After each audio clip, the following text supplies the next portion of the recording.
নমস্কার। যুক্তি তর্ক সঙ্গে অর্কয় আপনাদের স্বাগত। আপনাদের সঙ্গে আমি অর্কপ্রভ সরকার।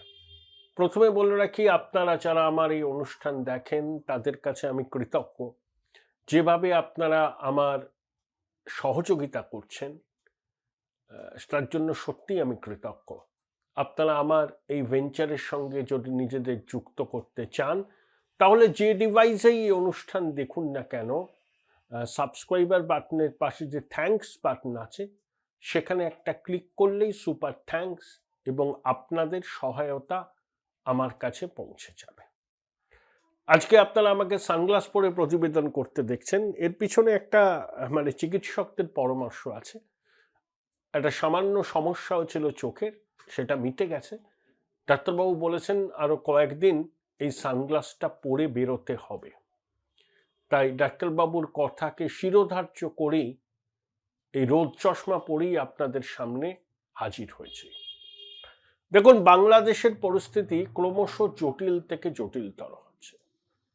ভারতবর্ষে অবস্থিত বাংলাদেশের দূতাবাস উপদূতাবাসগুলো হঠাৎ করে অনির্দিষ্টকালের জন্য ভিসা ইস্যু করা এবং কনসুলার সার্ভিস বন্ধ করেছে। বাংলাদেশে নিযুক্ত ভারতের হাই কমিশনার প্রণয় বার্মাকে ঢাকা তলব করেছে। বাংলাদেশের পররাষ্ট্র উপদেষ্টা বিদেশমন্ত্রী পদমর্যাদার সমতুল্য তৌহিদ হোসেন, ওই ভদ্রলোককে আমি চিনি, অনেকদিন আগে পরিচয় হয়েছিল যখন তিনি কলকাতায় ডেপুটি হাই কমিশনার ছিলেন। তাকে আমি একটা সাক্ষাৎকার নিয়েছিলাম একটি সর্বভারতীয় হিন্দি চ্যানেলের জন্য। সে তৌহিদ হোসেন গরম গরম বিবৃতি দিয়ে ভারত বাংলাদেশের সম্পর্ককে আরো তলানিতে নিয়ে আসছে। যে চাণক্যপুরীতে বাংলাদেশ হাই কমিশনের সামনে যে ঘটনাটা ঘটেছিল, আমাদের বিদেশ মন্ত্রকের মুখপাত্র রণধীর জয়সওয়াল স্পষ্ট করে দিয়েছেন, ভিডিও তুলে দেখিয়েছেন, ভিয়েনা কনভেনশন মেনে চলতে ভারত বদ্ধপরিকর এবং ভারতের মাটিতে অবস্থিত দূতাবাসগুলোর নিরাপত্তা এবং সেখানকার যারা রয়েছেন তাদের নিরাপত্তা অগ্রাধিকারের তালিকায় পড়ে, সর্বোচ্চ অগ্রাধিকার। তাই বাংলাদেশের পক্ষ থেকে যে ন্যারেটিভ ছড়ানো হচ্ছে সেটা মিথ্যা। আসলে কেন ভিসা দেওয়া বা কনসুলার সার্ভিস বন্ধ করছে বাংলাদেশ? আপাতত ঠিক আছে, 12ই ফেব্রুয়ারি বাংলাদেশের সাধারণ নির্বাচন হবে। ইউনূস বলেছেন বটে, কিন্তু ওর কথা এবং কাজের তো কোনো মিল নেই। জঙ্গি দলের নেতা কথা এবং কাজে মিল থাকে না। ইউনূস যা বলেন তা করেন না, যা করেন তা বলেন না, এবং তিনি উগ্র ভারত বিরোধী প্রথম দিন থেকেই। ও রাজাকারের পরিবারের সদস্য, মুক্তিযুদ্ধের কোনো ভূমিকা ছিল না, বিদেশে ছিলেন। তো বিভিন্ন দেশের পর্যবেক্ষক আসবে, সাংবাদিকরা আসবে, তো ভারতীয় পর্যবেক্ষক সাংবাদিকরা যাতে বাংলাদেশের নির্বাচন কাভার করার সুযোগ না পান সেই জন্যই কিন্তু এই ভিসা দেওয়াটা বন্ধ রাখছে। এটা আমার বদ্ধমূল ধারণা, আমি সত্যি মিথ্যা বলতে পারবো না, কিন্তু আমার ব্যাখ্যা কিন্তু এটাই। এবং কূটনৈতিক গুরুত্ব কমাতে চাইছে, খুব ভালো কথা। আমরা তো এই সরকারকে পূর্ণ মর্যাদা দিইনি, কারণ অন্তর্বর্তী সরকার খায় না মাথায় মাঠে, নির্বাচিত নয়, সাংবিধানিক কোনো ভিত্তি নেই, উড়ে এসে জুড়ে বসেছে অবৈধ দখলদার ইউনূস সরকার। সেই সরকারকে পূর্ণ মর্যাদা দিতে হবে, পূর্ণ কূটনৈতিক সম্পর্ক স্থাপন করতে হবে, এরকম কোনো বিষয় নেই। আর বাংলাদেশ যতই আস্ফালন করুক না কেন, ভারতকে চোখ রাঙালে চোখটা কিন্তু গেলে দেওয়া হবে। ভারতের শক্তি বাংলাদেশ জানে না। 10 মিনিট লাগবে, 10 মিনিট বাংলাদেশকে একেবারে উচিত শিক্ষা দিতে। যেভাবে ভারতের রাজনৈতিক নেতৃত্বের স্বতঃস্ফূর্ত সহযোগিতায় এবং সেনাবাহিনীর আত্মত্যাগের বিনিময়ে বাংলাদেশ নামক রাষ্ট্রটা তৈরি হয়েছিল 71 সালে, সেই বাংলাদেশ রাষ্ট্রকে 2026-এ এমন শিক্ষা দেওয়া সম্ভব যাতে তারা কেঁদে কোকিয়ে কুল পাবে না। ইউনূস কি চাইছেন যে ভারত সরকার এই রকম কোনো পদক্ষেপ নিক? আমরা কিন্তু বাংলাদেশের সঙ্গে সম্পর্কের সোনালী অধ্যায় চাই। দুদেশের সাধারণ মানুষের মধ্যে যোগাযোগ বাড়ুক, এটা চাই, ব্যবসা বাণিজ্য বাড়ুক চাই। কিন্তু যেভাবে অন্তর্বর্তী সরকার ভারত বিরোধী জিগিরটাকে তুঙ্গে তুলেছে নির্বাচনের আগে, তাতে তাদের প্রকৃত উদ্দেশ্য নিয়ে সন্দেহ আছে। তারেক রহমান 25 ডিসেম্বর ফিরলে পরে এই অন্তর্বর্তী সরকারের প্রেজেন্সটাই টালমাটাল হয়ে যাবে। এদের অনেক উপদেষ্টা আছে যারা ক্ষমতা ভোগ করে চাইছেন আরো কয়েকটা বছর ক্ষমতায় থাকতে, নির্বাচন ভেস্তে দিতে। এবং বিএনপি বার্তা দিচ্ছে মুক্তিযুদ্ধের পক্ষের শক্তিকেও আমরা সাথে নিয়ে চলবো। মানে ধরুন আওয়ামী লীগ নির্বাচনে অংশ নিতে পারছে না, তা আওয়ামী লীগের ভোটাররা কি করবেন? তারা যাতে বিএনপির পক্ষে ভোট দেন, সেটা কিন্তু বিএনপি সেই ন্যারেটিভটা তৈরি করছে যে আমরাও মুক্তিযুদ্ধের পক্ষের শক্তি। জেনারেল জিয়াউর রহমান মুক্তিযোদ্ধা ছিলেন। এটা কিন্তু জামাত এবং জাতীয় নাগরিক পার্টি, যেগুলো জঙ্গি, অবশ্যই জঙ্গি।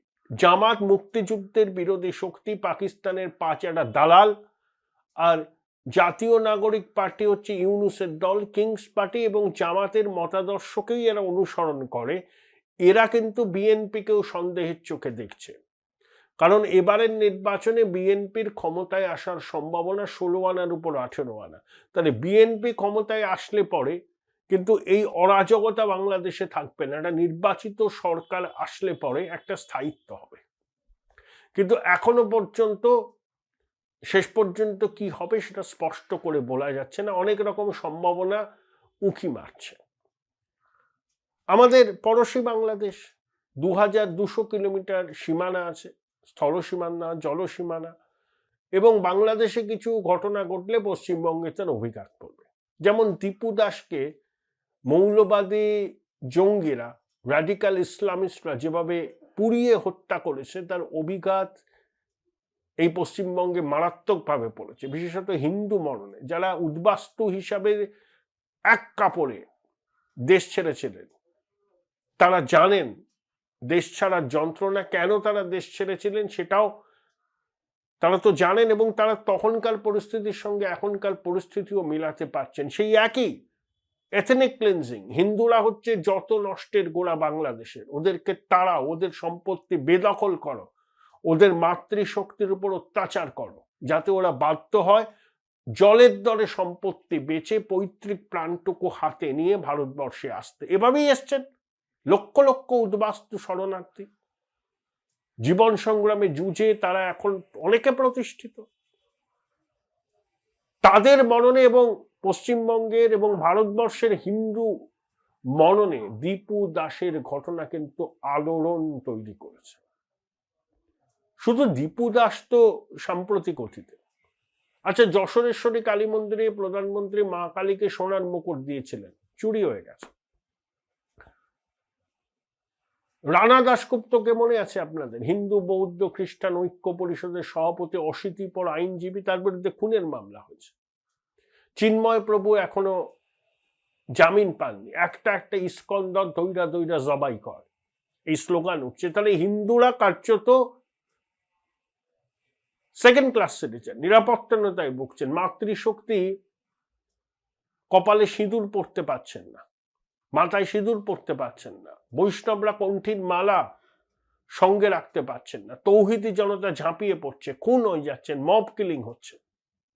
এর অভিঘাত এখানে পড়বে। আর দিদিমণি দেখুন 22 ডিসেম্বর কত কথা বললেন, একবারও দীপু দাসকে যেভাবে হত্যা করা হয়েছে নিন্দা করেছেন?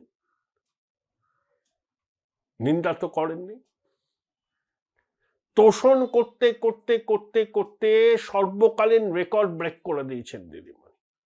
দিদিমণি যত তোষণ করবেন তত হিন্দুরা একটা হবে বিজেপির ছাতার তলায়।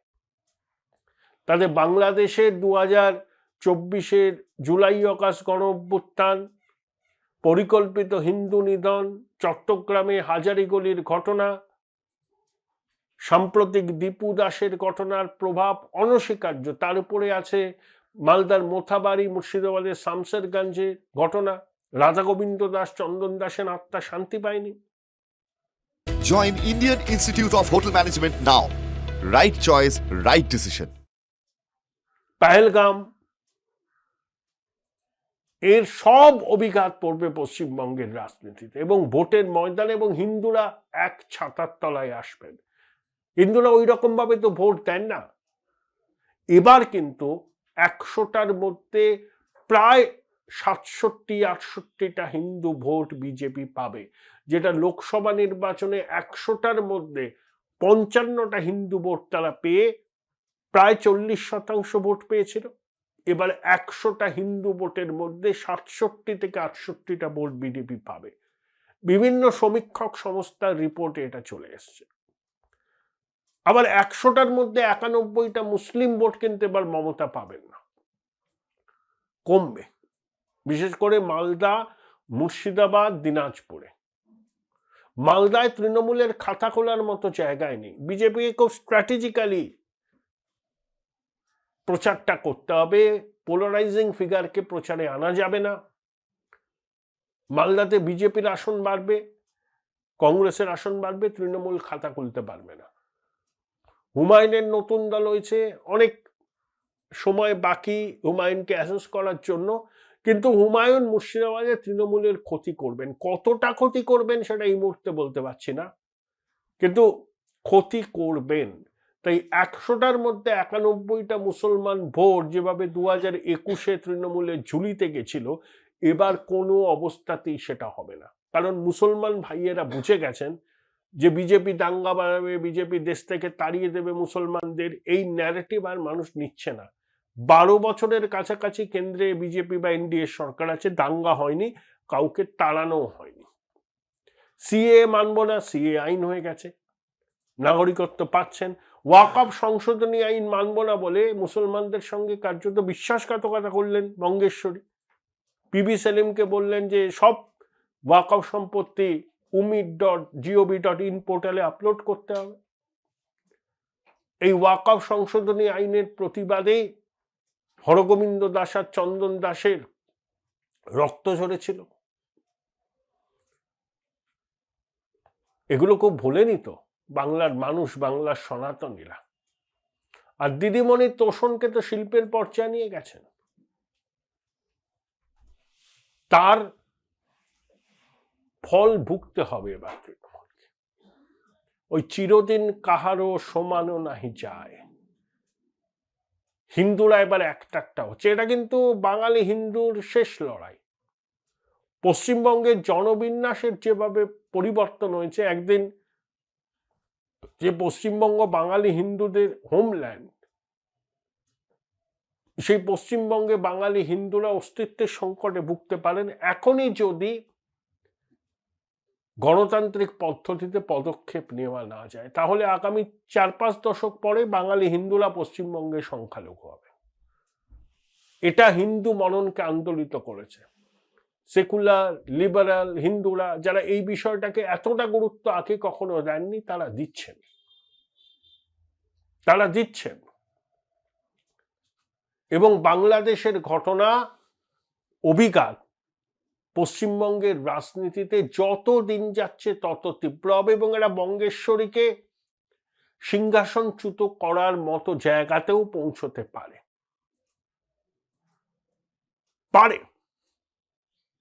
কারণ যেভাবে দিনের পর দিন হিন্দুদের নিশানা করা হচ্ছে পড়শি বাংলাদেশে, এবং রাজ্যের শাসক যেভাবে অদ্ভুত নীরবতা পালন করছেন, মাঝে মধ্যে চাঁদ সওদাগরের মনসা পুজো করার মতো এক একটা বিবৃতি দিয়ে দায় এড়িয়ে যান, এর থেকে বোঝা যায় যে সনাতনী স্বার্থ রক্ষায় তথাকথিত ধর্মনিরপেক্ষ বঙ্গেশ্বরীর খুব একটা গরজ নেই।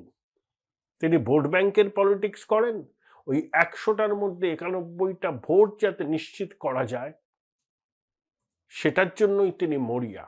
তাই দীপু দাসের মর্মান্তিক হত্যাকাণ্ডের পরেও সেভাবে প্রতিবাদে সরব হতে দেখা যায় না বঙ্গেশ্বরীকে। বাংলার সনাতনীরা বঙ্গেশ্বরীর এই খেলাটা অনেকদিন আগেই ধরে ফেলেছেন। এবার তারাও একজোট হচ্ছেন গণতান্ত্রিক পদ্ধতিতে বঙ্গেশ্বরীর বিদায় নিশ্চিত করার জন্য।